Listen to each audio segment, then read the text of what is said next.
हाँ बिस्मिल्लाहिर्रहमानिर्रहीम अल्लाहुम्मा सल्लि अला सय्यिदिना व मौलाना मुहम्मद व अला आलिहि। द इल्मुल बदी'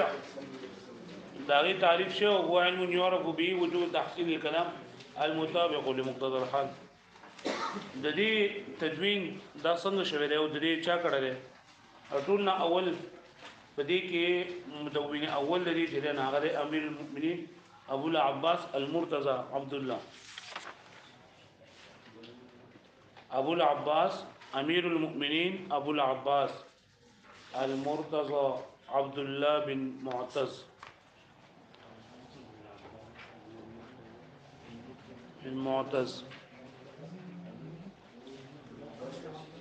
ابو العباس المرتضى عبد الله ابن معتز دبل کې ټول نه اولنې کتاب لیکل هو البديع نمودغه البديع عبد الله ابن معتز ميم عين تازه معتز دا ټول نه اول کتاب لیکل البديع نمودغه دویم ابو الفرج قدامه ابن جعفر ابو الفرج قدامه ابن جعفر قدامه ابن جعفر ده کتاب لیکلو نقد النثر او نقد الشعر نقد النثر نقد الشعر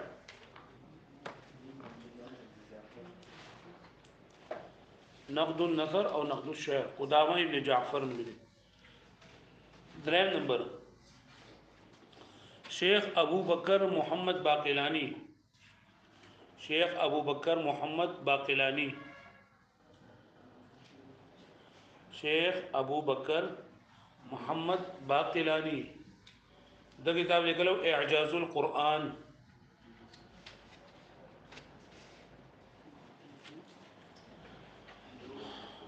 شیخ ابو بکر محمد باقلانی کتاب اعجاز القرآن سلورم ابو علی حسن ابن انیق ابو علی حسن ابن انیق ده کتاب لکھا العمدہ العمدہ فی محاسن الشعر وآدابه العمدہ فی محاسن الشعر وآدابه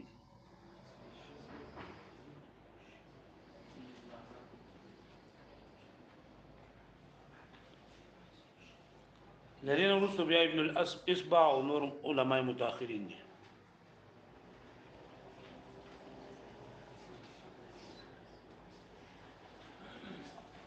خالی دا کتاب دروس البلاغه چې دا چا لیکل دی څنګه لیکل شوی دی د دې کتاب حفنی ناصف حفنی ناصف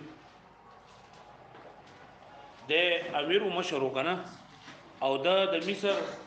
علماء کرام یو وفد تیار کو چې پای کې یو نوم محمد دیاب دویم سلطان محمد او دریم مصطفی توموم دریو کسانو دال کړل دا کتاب حفنی ناصف حفنی ناصف حفنی ناصف د علماء د مصر په جماعت باندې لیکل دي د علماء مصر یو جماعت تیار کو چې پای کې یو دا حفنی ناصف د مشرو کنه د چې کوم جماعت مقرر کو پای کو سره یو محمد دیاب یو سلطان محمد او یو مصطفی تموم دی کسانو په جمع باندې دا کتاب لیکل دی دروس البلاغه دا محمد حفنی ناصف د په 1272 هجری کې په قاهره کې پیدا شو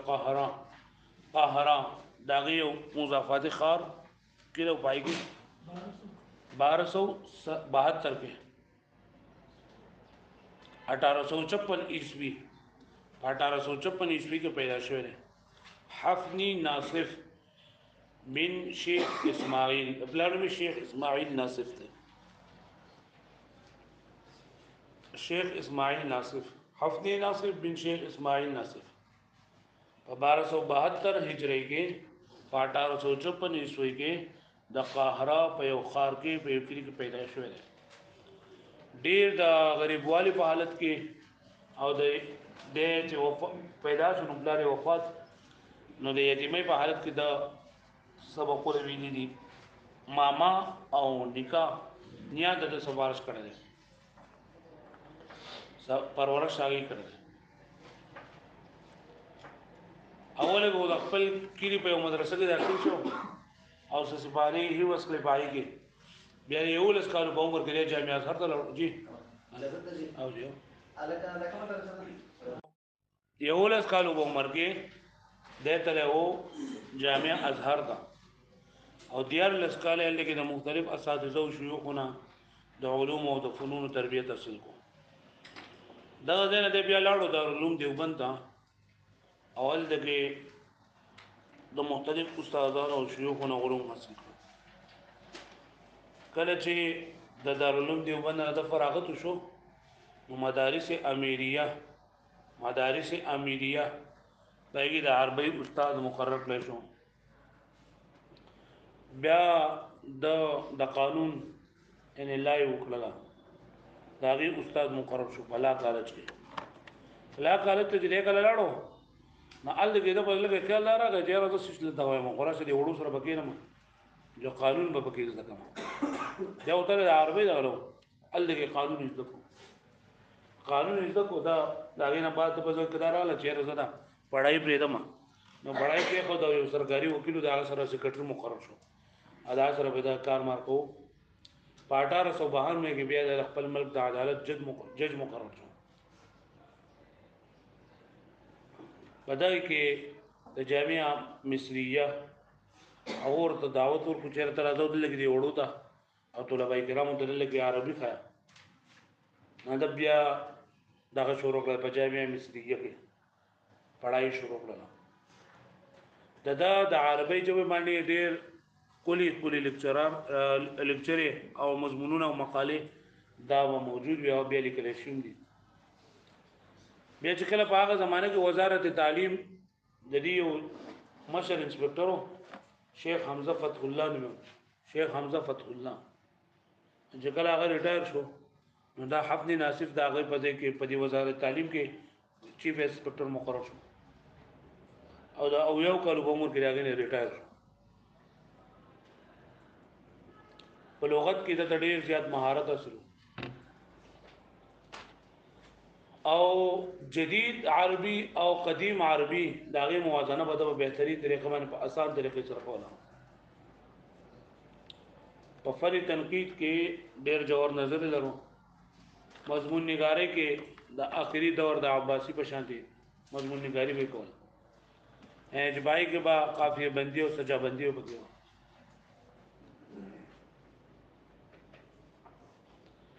کتابونه لیکل دي ممیزات لغت العرب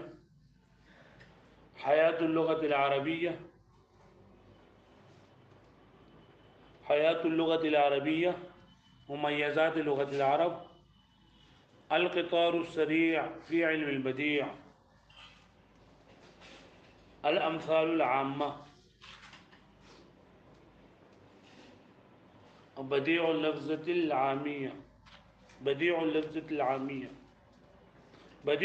العامية بديع اللغة العامية او دروس البلاغه د کتابونو کې دروس البلاغه ته ډېر زیات شهرت او قبولیت ملاو شوی دی ځکه چې د بلاغت چې کوم ګران مسائل دي دا هغه د قران او په حدیث او د عربیانو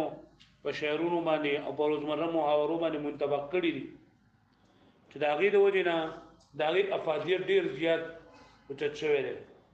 حضرت مولانا محمد شفیع رحمت الله علیه هغه فرمایل چې زما استاد مولانا کشمیری رحمت الله علیه فرمایي چې په بلاغت کې د دروس البلاغی چې کوم افادیت ته نو هغه د مطول او د مختصر معنی نشته دی مطلب دا چې په مختصر معنی کې پای کې نورې خبرې ډېرې زیاتې دي په مختصر معنی کې چې نه دا منطق پکشته عقاید پکشته لغت پکشته هر څه دې پکې صرف پکشته او بدی کې لکه دا سنور نشته او بدی کې صرف علم البلاغت دي دا تعریفات په دغه مثالونه دغه اقسام او چسري دا ټول خبرې اترې بدی کې دي هدي وجنه ودی هغه افادیت د مطول او مختصر نه سیوا ده مختصر دا تلخیص المفتاح ما تصویر یو کتابو پای کې پرون سبق کې معلوم مفتاح العلوم قسم ثالث دا غي شرح جنن دا علامه تفتزانی رحمت الله علیه وکړه متول دې جوړ کو اج کله دا کتاب مکمل کړو چې دا وړي چې وګت دې نو بیا هغه مختصر کو مختصرمانی دې جوړ کړه په 1227 هجری کې په 1227 هجری کې دلته دې کتاب کې 1338 لیکل ہے ما بیګا یو کتاب کې دل جو آئی کې 1227 لیکل ہے د کتاب د وسیع 1338 شروع کړه 1338 هجری کې په 1919 عیسوی کې په قاهره کې د وفات شوی قاهره او په مقبره شافعي کې دفن شوی دی ها 1338 هجری کې او 1227 بیگا ما یو کتاب کتنو آئی کې 1227 لیکلی دلته کې 1338 لیکل دی خو دا کتاب د وسیع او 1919 کې د جنندا وفات شوی دی پوښ وی باندې اوس کتاب راوړو شروع ورته جلک کوی ها په مقبره شافعي کې دفن شوی دی په قاهره کې د وفات شوی دی خاجه نو مقدمه بسم الله الرحمن الرحيم مقدمه في الفصاحه والبلاغه الفصاحه في اللغه تنبئ عن البيان والظهور يقال أفصح الصبي في منطقه إذا بان وظهر كلامه وتقع في الاصطلاح وصفا للكلمة والكلام والمتكلم ټول اول دا خبره هوتا سکړی دي کنه چې مصنف رحمت الله علیه خپل کتاب شروع په بسم الله سره وکړل ولې یو خو د حدیث باندې عمل کړی دی حدیث سره کل امر دی بالی نبی کافی بیا وین نمبر د قران مجید تعبیراری کړی دا پای کې شویلی بسم الله الرحمن الرحیم پای کې دا شان پیغمبر صلی الله علیه وسلم تعبیراری کړل بلو سلام صالحین کړل بلو د خپل عقیده اظهار کړل چې مسلمان ها بل نه غنه چې لګا دا ټول خبرې دي د سلام صالحین خپل کتابونه شروع کړی د بسم الله او الحمدلله نه قران مجید شروع شوی د بسم الله او الحمدلله نه دغه بسم الله او الحمدلله بکونه ویلا پوښښ یو خبره ده چې الحمدلله سره بده شروع کړي او شروع سو قسمونه دي یو کتابتن شروع دی یو لفظن شروع ده کېږي چې دا کله په وینا باندې شروع کوله قولا نبای کې الحمدلله ویلي او په لیکلو کې چرندای نه ویلي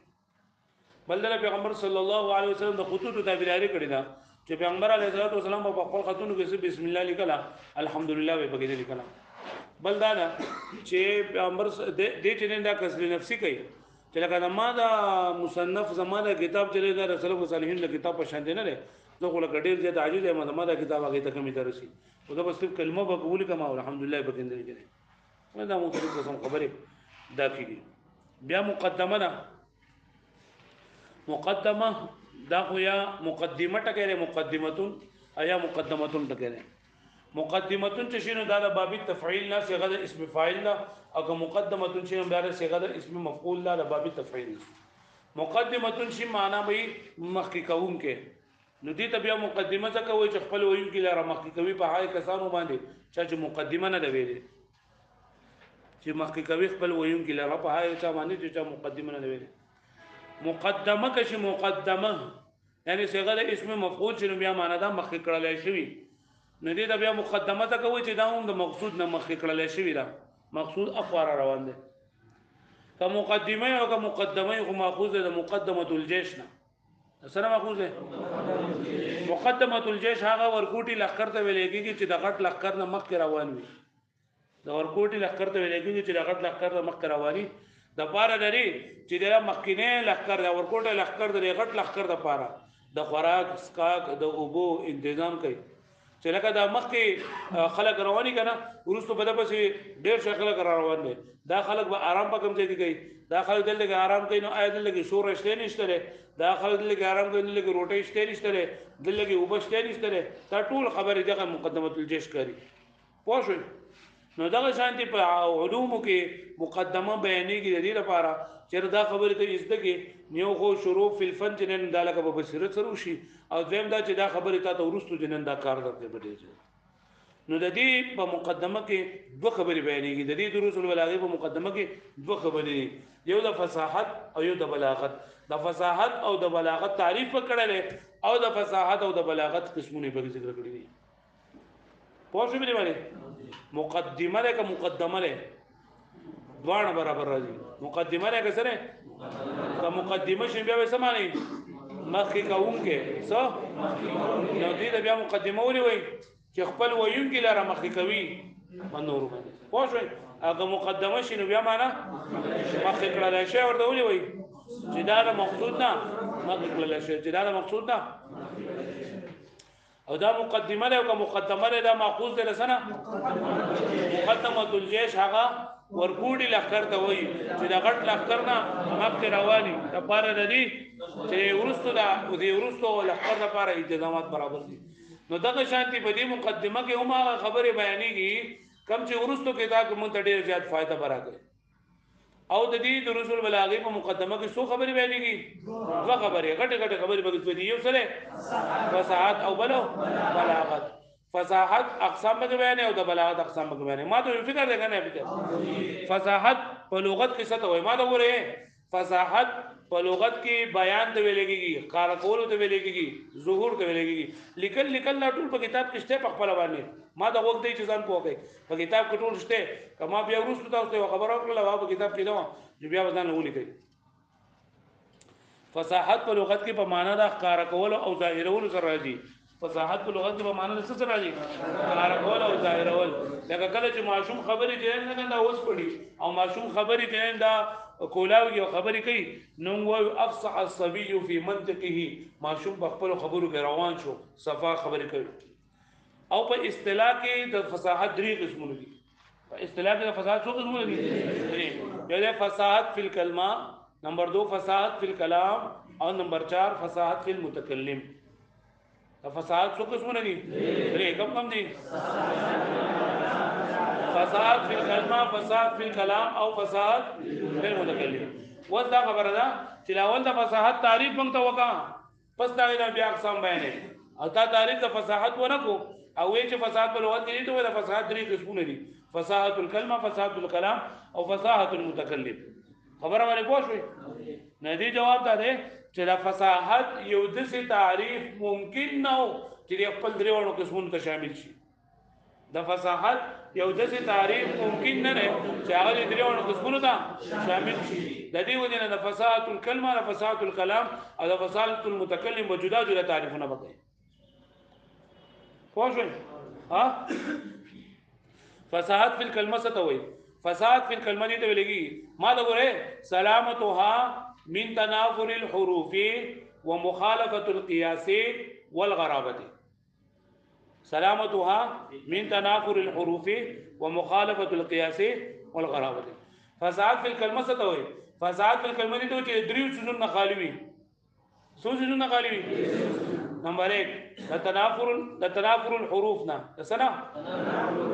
تنافر الحروف نه دویم نمبر مخالفت قیاس نه او دریم نمبر د غرابت پوه شئ فصاحت څو قسمونه دي आवाज نه راځي کنه ماته درې قسمونه دي فصاحت څو قسمونه دي درې کم دي فصاحت الکلمه فصاحت الکلام فصاحت الکلمه څه ته وایي چې درې سنونه خالی وي د څو سنونه خالی درې سنونه څه دي تنافر الحروف مخالفه القياس او څو غرابت تنافر وس د هر یو تعریفونه کوي چې تنافر الحروف څه ته وایي مخالفه القياس څه ته وایي او غرابت څه ته وایي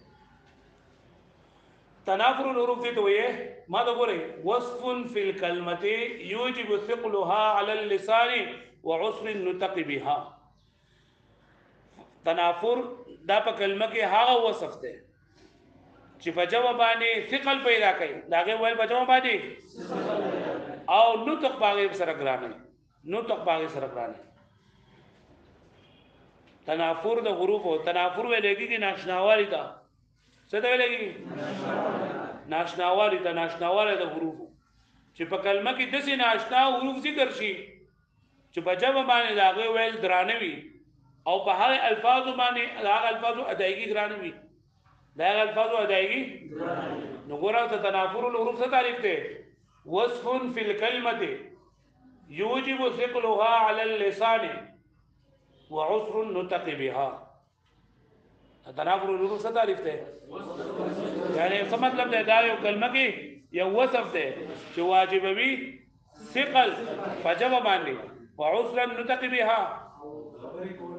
لکه ته یو زیګ زیګه لري کنه ایله زوش نو دا زوش ته کې ویل چې دا ګران دي ازوش ول ګران دي یا داغه دي هو دا ول ګران دي تنافر ده پدې په پښتو کې داسې الفاظ چې باغې کې داغه کې تنافر موجود دي لکه ته وې د یو سړی ته ترمه چې مستنصر حسین مستنصر نه دا ګران دي هغه ته جج مج علي خان دا ماتوه دا تنافر ده پرې ورګي د څه ډېر شټ کې دي په کلام په پښتو کې په اردو کې چې پای کې ناشناواله یا ناشنا ټکي پکې راځي دغه ته تنافر ویلېږي ناشناواله ده وصف في الكلمه يوجب ثقلها على اللسان وعسر النطق بها پوښښ ها نو په دې باندې تفصیل نه دا یو سبق به ان شاء الله کوو وګورئ نن سبق کې موږ یو د متقدمه خبر وکړه چې مقدمتون دي او یا مقدمتون دي صحیح شو او ماخوذ له مقدمه الجيش او بیا موږ چې فصاحت په لغت کې معنی سره ظاهر اول کار کول او په اصطلاح کې د فصاحت درې قسمونه دي فصاحت الكلمه فصاحت الكلام فصاحت المتكلم فصاحت الكلمه څه ته وایي سلامتها من تنافر الحروف ومخالفه القياس والغرابه چې کلمه به خالی وي د تنافر الحروف نه د غرابت نه او د مخالفت القياس نه څه ته وایي مخالف القياس ته وایي غرابت څه ته وایي نار خپل تعریف را روان دي صرف په پښتو کې دونو په تنافر الحروف لګيږي ناشناواله د حروف مخالفت القياس د قياس نه مخالف وي او غرابت ناشناواله تنافر د حروف سره وصف في الكلمه يوجب ثقلها على اللسان وعسر النطق بها دا خبر ټول په دې کتاب کې لیکل دا به تاسو یاد کړئ ښا صحیح ده ان شاء الله سبب یاد نور خبرات رب دې باندې کو دا مکه بوزو بس سلام